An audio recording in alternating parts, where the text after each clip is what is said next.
Nada como a gente ter informações nessa vida, gente. E hoje a área do direito está em alta no programa da Vera, com a participação da advogada doutora Larissa Kümmel. Obrigada pela visita, amiga. Eu que agradeço, Vera. Muito obrigada. Sempre uma grande satisfação voltar ao seu programa e aos seus telespectadores.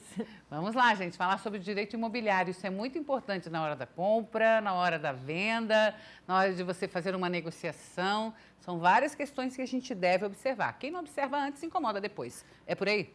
Com certeza você pode vir a ter dor de cabeça se não ver antes, né? Na entrevista anterior, eu lembro que nós falamos dessa situação. Vou fazer a compra e venda. Sim. Quem compra tem que garantir que vai receber a propriedade. Quem vende tem que garantir que vai receber o dinheiro.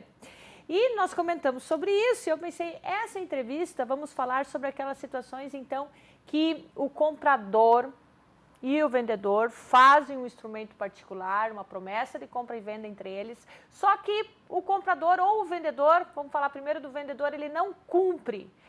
O comprador, ele pagou tudo certinho, cumpriu com todas as suas obrigações contratuais, mas na hora do vendedor fazer a escritura pública, ele não lavra essa escritura pública, ele não assina essa escritura pública.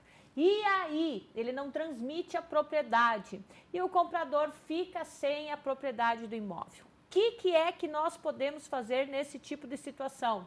Então, primeira coisa, é uma ação de adjudicação compulsória.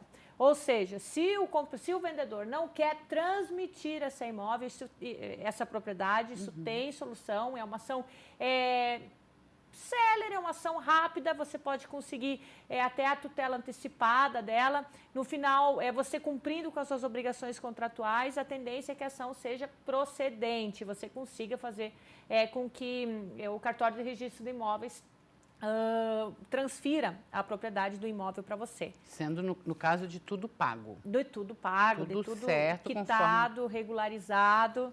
Possivelmente não vamos ter problemas para fazer essa transferência. Ok. E se for ao contrário, Larissa? Se for ao contrário, geralmente se tem até uma previsão contratual da possibilidade... Que já está ali. Da possibilidade de executar. Inclusive, esse comprador, a pessoa ela não está cumprindo com as suas obrigações, não está pagando o contrato, né? Então, um contrato de promessa de compra e venda, na verdade, é um contrato de compra ou de venda. Exatamente, é um contrato de compra e de venda. Não é assim sair desistindo no meio do processo. Não, inclusive, Vera, para você desistir da promessa de compra e venda, tem que haver uma cláusula de arrependimento. Ou seja, as partes... mas a gente pode fazer, então. Pode deixar ali uma cláusula, assim. Exatamente. Se as partes concordarem, elas podem vir a querer se arrepender do negócio. Certo. Mas se não tiver essa cláusula, não tem como se arrepender. Segue na risca. E às vezes acontece muito, por exemplo, casos em que o imóvel é valorizado por conta da construção de uma via pública, algum empreendimento que foi feito ao lado do imóvel e a pessoa que vendeu não sabia e falou, nossa, como valorizou e eu vendi muito barato. E aí ela quer se arrepender. Mas não pode, ela só pode se arrepender se tiver uma previsão contratual.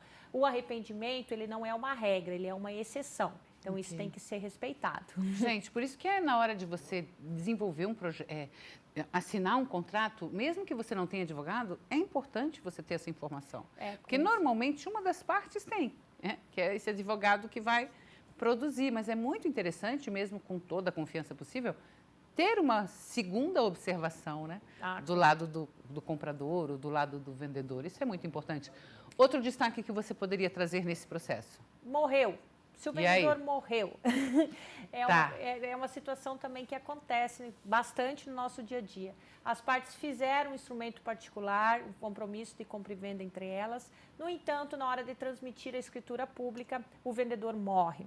Se os herdeiros estão todos em acordo, é um procedimento fácil também, que é o alvará judicial. Você pode fazer nos próprios autos do inventário ou separado, mas enfim, é um procedimento célere, que não vai ser tão custoso como uma ação de uso capião. A famosa ação de uso capião, que as pessoas acho que conhecem bastante. Larissa, tem que entrar com uso capião. Primeira coisa, você tem esses dois procedimentos que você pode optar nessas situações, que é a adjudicação compulsória e o alvará judicial no caso de morte do vendedor. No caso de não conseguir fazer através desses procedimentos, a pessoa tendo a posse mansa, pacífica e com ânimos de dono. O que é o ânimos de dono? As pessoas não têm dúvida que é ela que mora ali, que ela paga o IPTU, ela já conhece os vizinhos, ninguém complica com ela, não se tem notificações, não se tem reclamações com relação à propriedade, esse terreno é meu, e também não se tem ação judicial, principalmente, né? Enfim, não se tem nenhum tipo de oposição com relação à posse daquela pessoa. Então, isso é uma posse mansa e pacífica. A pessoa está ali no imóvel usufruindo realmente como se ela fosse o dono proprietário. E aí eu tenho os prazos legais em que eu consigo fazer uma ação de uso capião para reivindicar a propriedade para mim. Então, seriam, no caso, 5 anos, se eu tenho um título... o título, o contrato de compra e venda e o imóvel ele não tem mais de 250 metros quadrados. Tem o prazo de 10 anos se eu tenho o contrato de compra e venda, tem esse ânimos de dono e tenho também a posse mansa, pacífica. Também tem o prazo de 15 anos que se eu perco, Larissa, perdi o contrato de compra e venda, ou seja, não foi feito nenhum tipo de contrato de compra e venda entre as partes. É possível eu fazer a ação do usucapião? É possível sim você fazer essa ação, né? Só que tem que passar um prazo maior, que é o prazo de 15 anos. Então, são situações que você pode também reivindicar a propriedade, você pode fazer isso através de um cartório extrajudicial, que daí é um procedimento muito mais rápido, muito mais célere e menos custoso, que daí você também vai precisar da concordância de todas as pessoas. E você pode fazer isso através do judicial, que daí é no caso das pessoas não concordarem. Gente, devagarinho nós vamos conhecendo mais e mais sobre essa área do direito, né, imobiliário, e a gente precisa ter essa atenção. Nada como a gente fazer certo os negócios que a gente tem, né, a desenvolver. Mesmo assim, já pode dar confusão. Quantos casos nós temos aí no Judiciário do Brasil, aqui mesmo em Santa Catarina? Então, é importante essas observações. Obrigada, doutora Larissa, pela visita e volte outras vezes para a gente dar seguimento a essa conversa, ok? Com certeza, eu fico à disposição. Posso deixar meu telefone? Fique à vontade. Meu contato, por favor, é 47-99192-2555. Quem tiver maiores dúvidas pode fazer alguns questionamentos também através das redes sociais. Eu sempre estou divulgando dicas. Larissa Kummel, Kummel. E muito obrigada pela atenção de vocês. É isso aí, gente. Acessa lá. Beijo grande, enorme. Que tenha um lindo dia, viu? A gente volta amanhã com mais e mais para você. Até lá.